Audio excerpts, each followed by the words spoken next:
चलिए next question करते हैं। देखा कि the shape factors with themselves of two infinitely long black body, infinitely long black body है, concentric infinitely long black body concentric cylinders with the dia ratio of 3। इनका dia ratio 3 है। For inner के लिए निकालना है and for outer. ठीक है,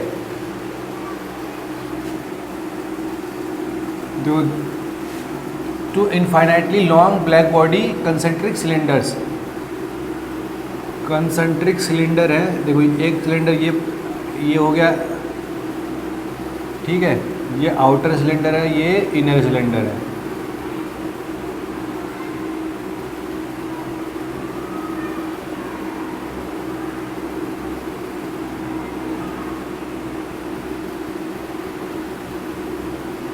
ठीक है, ये मान लिया 1, मान लिया ये सरफेस 2। ठीक है, ये अंदर वाला सरफेस 2, ये बाहर वाला 1। शेप फैक्टर निकालना है। देखो मैंने आपसे बताया था शेप फैक्टर, व्यू फैक्टर कह लो या कॉन्फ़िगरेशन फैक्टर ये कह लो या ज्योमेट्री फैक्टर कह लो या एंगल फैक्टर कह लो। ठीक है, सब सेम है। शेप फैक्टर का मतलब कि अगर मैं ये 1 की, हमको क्या निकालना है, शेप फैक्टर विद देमसेल्व्स, खुद का, मतलब F11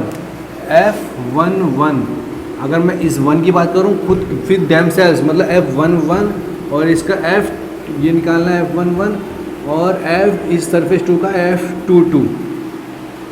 अब शेप फैक्टर क्या होता है कि अगर मैं F12 की बात करूँ, F11 होता है, F12 होता है, F22 होता है, F21 होता है। ठीक है, अगर मैं F12 की बात करूं, फ्रैक्शन ऑफ रेडिएशन एनर्जी, ये किसी टेम्परेचर पर है और ये किसी टेम्परेचर पर है, दोनों सरफेस। इस सरफेस 1 से fraction of radiation energy leaving surface 1 that reaches surface 2। Radiation energy यहाँ से इमिट हो रही होगी, यहाँ से निकल रही होगी इस सरफेस से। ठीक है, इस सरफेस से निकल रही होगी रेडिएशन एनर्जी। उस रेडिएशन एनर्जी में कितना फ्रैक्शन इस सरफेस पे, इस सरफेस 2 पे पहुँच रहा है। ठीक है, और वो कब पहुँचेगा, जब इनकी ज्योमेट्री इस टाइप से होगी, या तो मतलब कितना फ्रैक्शन, मतलब जैसे 1, अगर मैं कहूँ एक फ्रैक्शन, 1 यूनिट की बात करूँ तो 1 यूनिट रेडिएशन एनर्जी में यहाँ से निकली, तो उस 1 यूनिट में कितना फ्रैक्शन इस सरफेस पे पहुँच रहा है। अगर मैं 0.3 भी पहुँच सकता है उस यूनिट, 1 यूनिट का 0.7 भी पहुँच सकता है, 0.5 भी पहुँच सकता है। वो डिपेंड क्या करेगा, इनके देखने की नज़रिए कैसे एक दूसरे से, इनकी ज्योमेट्री, इनका ओरिएंटेशन, इन दोनों सरफेस की क्या ज्योमेट्री है, कैसे दिखते हैं ये सरफेस, और ये किस ओरिएंटेशन में है, किस एंगल पर हैं ये। ठीक है, एंगल फैक्टर मैं इसलिए कह रहा हूँ किस एंगल पर है। ज्योमेट्री फैक्टर किस टाइप की ज्योमेट्री है। ठीक है, व्यू फैक्टर कैसे एक दूसरे को देख रहे हैं, व्यू कैसा है, एक दूसरे को देख कैसे, मतलब टेढ़ा तो नहीं है, मैं देख, एक सरफेस इस साइड में इस डायरेक्शन में देख रहा है, एक सरफेस उस डायरेक्शन में देख रहा है, तो कैसा व्यू है वो, ये सब चीज़ें उस पर डिपेंड करती हैं। तो ये रेडिएशन एनर्जी 1 यूनिट इसको टोटल अगर ट्रांसफ़र कर देगा, अगर सरफेस की ज्योमेट्री बिल्कुल जैसी सरफेस की ज्योमेट्री जिसको ट्रांसफ़र कर रहा है बिल्कुल सेम वैसी हो, और दोनों एक दूसरे को बिल्कुल मतलब उसको पूरे चारों तरफ से घेर लिया हो। अब आप देखो ना, एक पूरे बंद देखो ये पूरा, मैं इस कमरे में खड़ा हूँ और इस कमरे के सेंटर में मैं खड़ा हूँ, तो ये पूरा कमरा मेरे को चारों तरफ से देख सकता है, देख सकता नहीं देख सकता है नहीं, और पर मैं इस कमरे को कैसे देख सकता हूँ, ये जो कमरा है ये मेरे को चारों तरफ से देख सकता है, पर ये कमरा एक दूसरे को भी तो देख रहा है नहीं। इस कमरे की एक सरफेस दूसरे सरफेस को भी देख सकती है, दूसरी फ्लोर जो क्या कहते हैं ये वाली साइड वाल है वो फ्लोर को भी देख सकता है। ठीक है, और सीलिंग को भी देख सकता है। ठीक है, और ये जो फ्लोर है ये सीलिंग को देख सकता है, साइड वॉल को भी देख सकता है। और पर मैं इसको कैसे देख रहा हूँ, मैं इसको अगर मैं उसको पूरी की बात करूँ, मैं इसको चारों सारी सरफेस देख सकता हूँ, क्योंकि मैं तो सिंगल हूँ, मैं चारों तरफ देख सकता हूँ, पर मैं अपने आप को नहीं देख सकता कि मैं अपने आप को देख सकता हूँ। मैं, क्योंकि मेरी आँखें उस साइड हैं, मेरे से जो एनर्जी निकलेगी वो सामने वाली दीवार पे जाएगी, इस साइड जाएगी, इस साइड जाएगी, पीछे वाली दीवार पे जाएगी। मेरी जो सारी रेडिएशन एनर्जी है वो चारों तरफ जाएगी, इस साइड, इस साइड, इस साइड, इस साइड। पर जो इस वॉल की रेडिएशन एनर्जी है वो मेरे पे भी कुछ आएगी, कुछ ऊपर भी जाएगी, कुछ इस पर आएगी। तो मतलब कुछ फ्रैक्शन आ रही है मेरे ऊपर, और कुछ फ्रैक्शन वॉल और सीलिंग, फ्लोर, ये सब पे जा रही है, और मेरी रेडिएशन एनर्जी इन सारी दीवारों पे जाएगी। तो मेरी जो रेडिएशन एनर्जी है वो मेरे ऊपर नहीं आएगी दोबारा। मेरे ऊपर कैसे आएगी? मेरी रेडिएशन तो बाहर को निकल रही है, तो सारी दीवारों पर जा रही है, मेरे पता मेरे खुद की रेडिएशन एनर्जी मेरे को नहीं आ पाएगी। पर इनकी जो रेडिएशन एनर्जी है इन पे खुद पे आ जाएगी। कैसे आएगी? इस वॉल की रेडिएशन एनर्जी इस सीलिंग पे आ रही है, नहीं आ रही है? तो जब मैं अगर ये पूरे कमरे को सरफेस नंबर 2 मान लूँ, तो इस वॉल की एनर्जी इस सीलिंग पे भी आ रही है, फ्लोर पे भी आ रही है, मतलब कि कुछ रेडिएशन एनर्जी मेरे पे भी आ रही है, खुद रेडिएशन एनर्जी ये अपने आप पर भी जब डाल रहे हैं, पर मैं नहीं डाल पाऊँगा अपने आप पर रेडिएशन एनर्जी। ये ठीक है, ये है व्यू फैक्टर। कैसे उस ये सब मेरे को देख पा रहे हैं, मैं इनको कैसे देख पा रहा हूँ, मेरी रेडिएशन कैसे डिस्ट्रीब्यूट हो रही है, ये व्यू फैक्टर है। तो ऐसे ही ये जो सरफेस 1 है, ये सरफेस 2 है, सरफेस 1 है, ये सरफेस 2 है। तो ये सरफेस एनर्जी देखो, सरफेस 1 इस चारों ये बड़ा वाला का सिलेंडर है, इससे घिरा हुआ है, नहीं घिरा हुआ है? जैसे मैं इस कमरे के अंदर घिरा हुआ हूँ, समझते?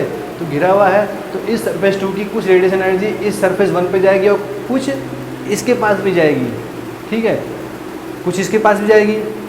तो मतलब ये जो और सरफेस 1 की जो रेडिएशन एनर्जी है वो सारी की सारी सरफेस 2 पे जाएगी, इसके पास खुद नहीं जाएगी, क्योंकि ये इसके पास कुछ नहीं जाएगी, इसको खुद के पास कुछ नहीं जाएगी। पर सरफेस 2 की जो सरफेस 2 रेडिएशन एनर्जी जो इमिट करेगा वो सरफेस 1 को भी देगा और कुछ अपने आप को भी देगा, देगा नहीं देगा? तो व्यू, क्योंकि ये जो सरफेस है ये इसको भी देख रहा है और सामने वाले को भी देख रहा है, तो व्यू फैक्टर। तो ये सरफेस 1 है। तो fraction of radiation energy leaving from surface 1 that reaches surface 2, कितना फ्रैक्शन जो रेडिएशन एनर्जी लीव हुई है वो कितना पहुंच पा रही है, वो होता है view factor, shape factor, configuration factor, angle factor, geometry factor, समझे? तो इसने अब पूछा है कि भाई हमको बताओ तुम्हारी रेडिएशन एनर्जी तुम्हारे पास कितनी आ रही है, कितने फ्रैक्शन में आ रही है? जो तुमने रेडिएशन एनर्जी ड्रॉ करी वही रेडिएशन एनर्जी तुम्हारे पास कितनी आ रही है, समझ गए? तो वो F11, इसका मतलब ये हुआ, देखो 1 और 2 का मतलब ये हुआ कि जो रेडिएशन एनर्जी 1 ने लीव करी, अगर मैं F12 की बात करूँ तो रेडिएशन एनर्जी 1 ने जो लीव करी उसका कितना फ्रैक्शन रेडिएशन 2 पे जा रहा है। अगर मैं F21 की बात करूँ तो रेडिएशन एनर्जी जो सरफेस 2 ने रिलीज़ करी वो 1 पे कितनी जा रही है, कितना फ्रैक्शन जा रही है, वो F21 कहता है। F22 क्या कहता है? रेडिएशन एनर्जी जो सरफेस 2 ने रिलीज़ करी, जो इमिट करी, वो उस पर खुद पे कितनी आ रही है, जो खुद की रेडिएशन एनर्जी खुद कितनी वो अपने आप पर आ रही है उस पर, ऐसी F11, समझ गए? तो यहाँ पर अब हम कैसे निकालें? एक देखो दो इसके फॉर्मूले होते हैं, F11। अब देखो मैंने 1 यूनिट की बात करी, तो वो जो 1 यूनिट है वो पूरे टोटल में डिस्ट्रीब्यूट होगी। जैसे 1 यूनिट फ्रैक्शन एनर्जी F1, ये 1 यूनिट, अगर 1 unit fraction 1 unit radiation energy ये इमिट करता है, नहीं अगर F2 सरफेस 2 की बात करूँ, अगर ये 1 यूनिट रेडिएशन एनर्जी, जैसे मैं खुद की बात करूँ, अगर ये जो वॉल है, जो जब ये कमरा है, कमरे की 6 वॉलें हैं, अगर ये 1 यूनिट रेडिएशन एनर्जी इमिट करते हैं, ठीक है, 1 यूनिट रेडिएशन एनर्जी इमिट करते हैं, सारी 6 की 6 फेस वॉल मिला के मैं 1 यूनिट कह रहा हूँ, तो कुछ फ्रैक्शन मेरे पास आया और कुछ फ्रैक्शन इन्होंने अपने आप को दिया, तो टोटल मिला के होगा तो 1 ही, टोटल मिला के होगा तो 1 ही। तो ऐसे ही मैं अगर F11 जो मैंने खुद ली प्लस F12 और जो मैंने दूसरे सरफेस को दी, उसका योग कितना होगा? 1 आएगा, 1 ही। अगर 3 सरफेस हैं तो कितना होगा? F11 plus F12 plus F13, समझे? योग कितना होगा? 1 ही आएगा, समझे? अगर मैं F2 की बात करूँ F21 ने दी कुछ, जो सरफेस 2 है उसने 1 को कुछ दी, प्लस F22, उसने खुद भी कुछ ली तो उसका योग कितना होगा 1। 3 सरफेस आ जाएंगे तो F23 आ जाएगा। समझ गए? ये एक हो गया फॉर्मूला। एक दूसरा फॉर्मूला है, उसे कहते हैं रेसिप्रोसिटी थ्योरम। रेसिप्रोसिटी थ्योरम कह दो, फॉर्मूला कह दो। तो वो क्या कहता है, A1 F12 is equal to A2 F21। Surface area of 1 और shape factor of 1 with respect to 2, shape factor of surface 1 with respect to 2 और सरफेस एरिया 2 F21, मतलब A1 F12 और A2 F21। ठीक है, उस सरफेस का surface area आएगा जो सरफेस एनर्जी रिलीज कर रहा है। ठीक है, जैसे F12 का शेप फैक्टर। ये दो थ्योरम से ये शेप फैक्टर वाले सारे क्वेश्चन हो जाते हैं, ये दो फॉर्मूलों से। मैंने व्यू फैक्टर शेप फैक्टर आपको बता दिया, समझ में आ गए?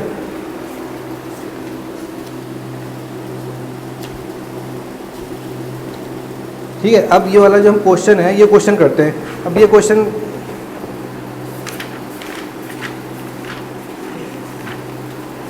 ठीक है, मैं अभी क्वेश्चन करवा। अब देखो ये क्वेश्चन मैं आपको बताता हूँ। हाँ ठीक है,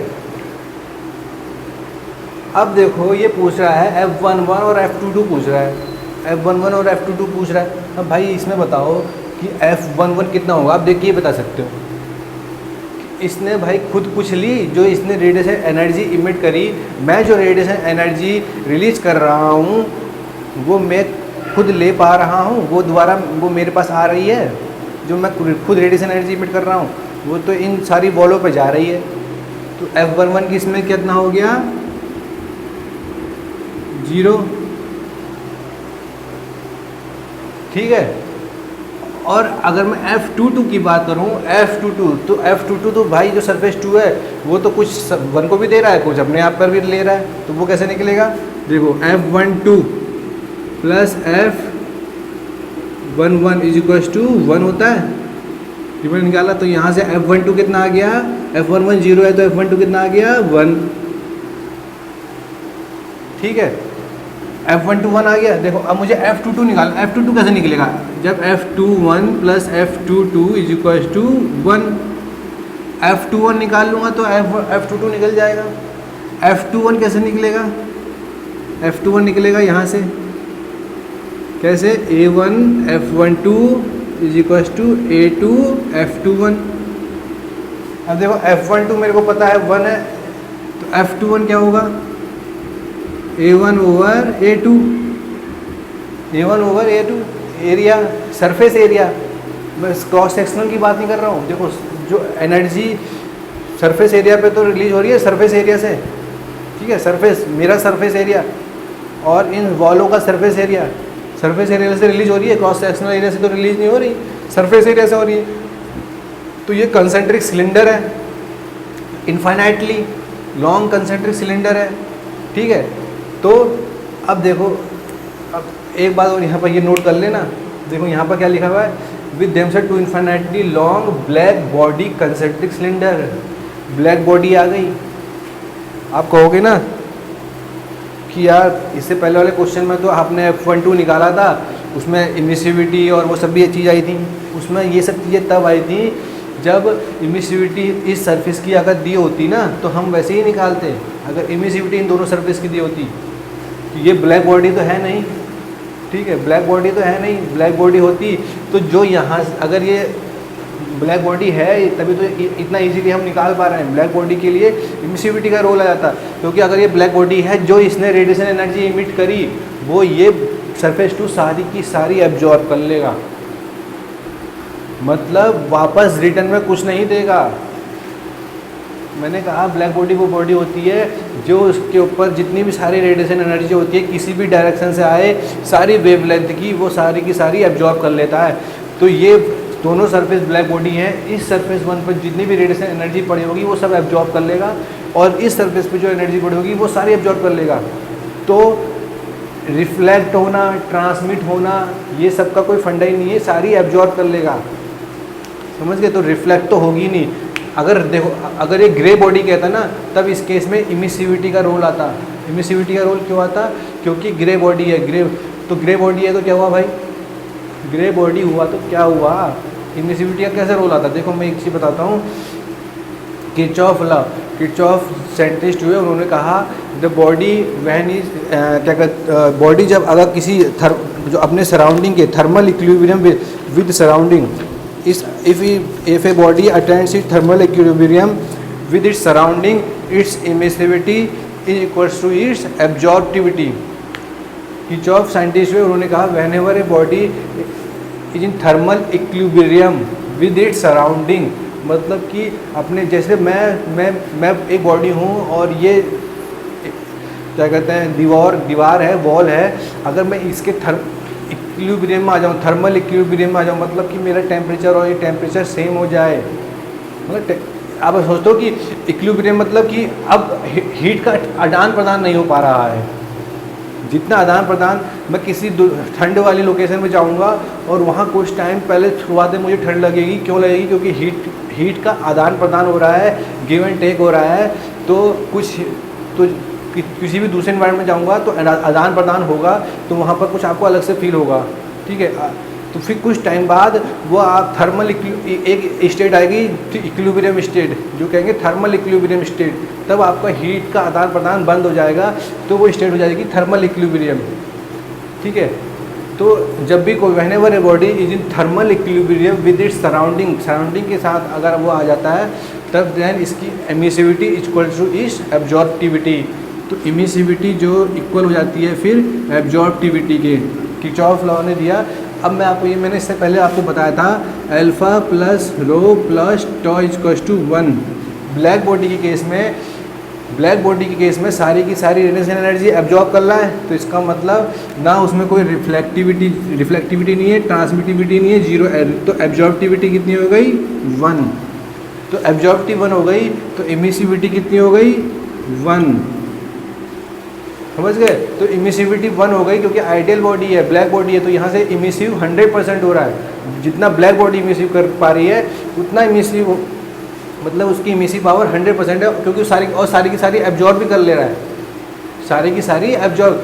a perfect absorber is an ideal emitter, ठीक है, ये सब दिखा है, perfect absorber is ideal emitter.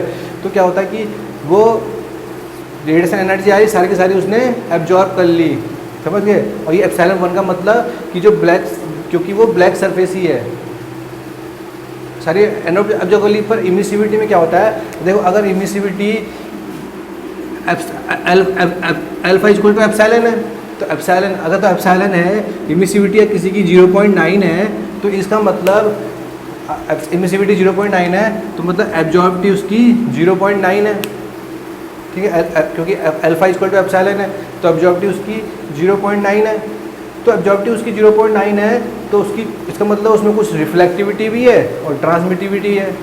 अब ट्रांसमिटिव मैंने ओपेक सरफेस मान लिया, ओपेक सरफेस मतलब जिसमें ट्रांसमिटिविटी 0 होती है। ओपेक सरफेस जैसे कोई लकड़ी का टुकड़ा है, उससे रेडिएशन एनर्जी ट्रांसमिट नहीं होगी, ठीक है, तो उसमें रिफ्लेक्टिविटी ही होगी। तो उसमें अगर मैं ट्रांसमिटिविटी 0 मान लूँ, तो ट्रांसमिटिविटी अगर मैं 0 मान लूँ, तो alpha plus rho equals to 1, तो ट्रांसमिटिविटी 0।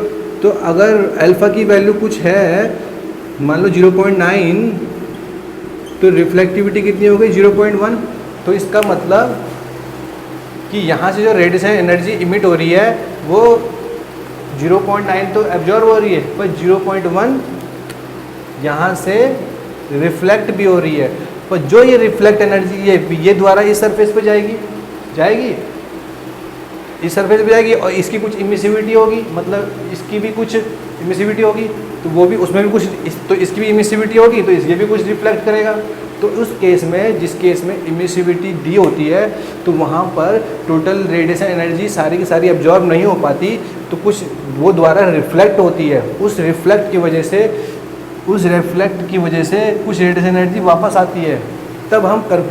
तब हम उस व्यू फैक्टर को देखते हैं, तब उसमें हम इमिसिविटी का रोल लेते हैं, ठीक है, तब उस केस में हम इमिसिविटी का रोल लेते हैं।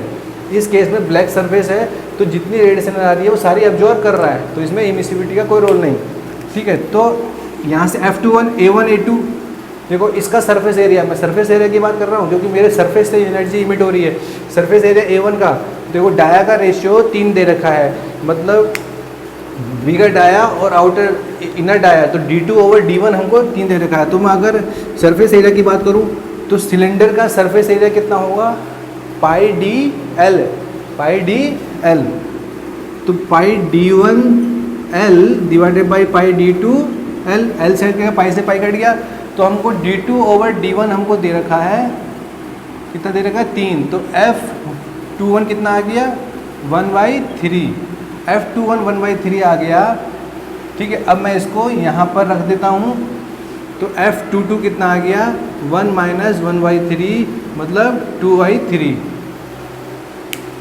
ठीक है, तो 2/3 आ गया, तो कितना आंसर है इसका, F22 की वैल्यू 2/3। ठीक है, समझ गए। ये मैंने आपको बता दिया कि alpha plus rho plus tau equals to 1, क्योंकि alpha plus rho plus tau equals to 1।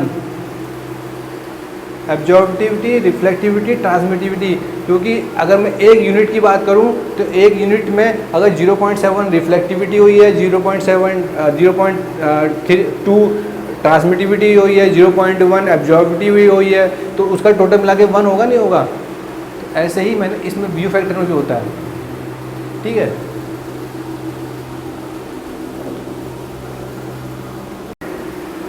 चलिए नेक्स्ट क्वेश्चन करते हैं। ठीक है, गेट का क्वेश्चन 2001 में आया हुआ है, कह रहा कि for the circular tube of equal length and diameter, मतलब जो लेंथ है वो डायमीटर के इक्वल है।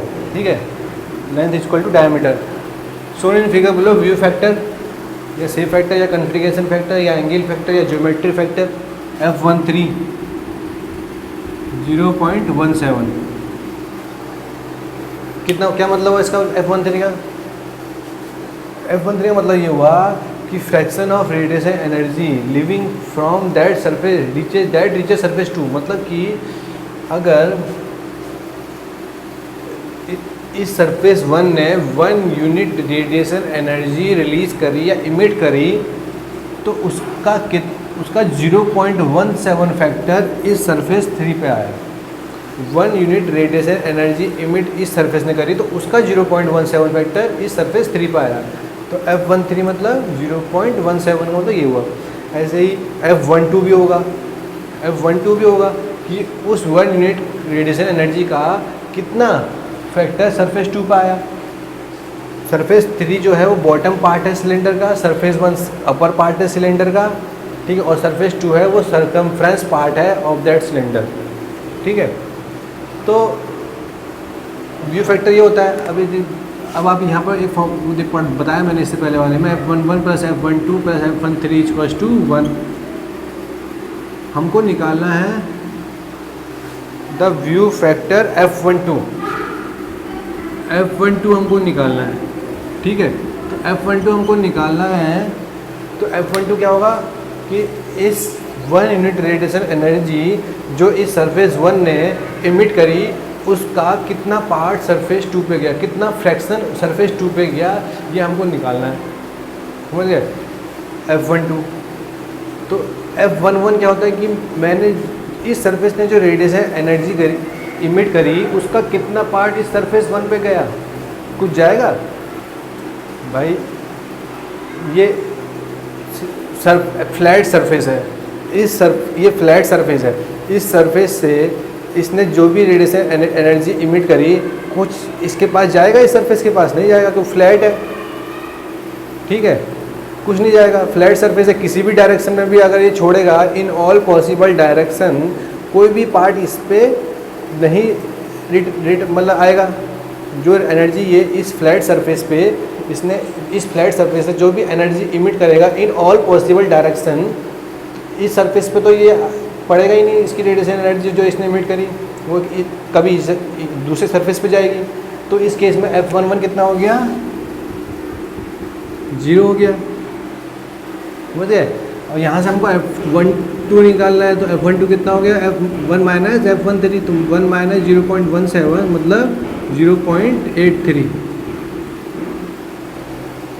ठीक है, 0.83 हो गया।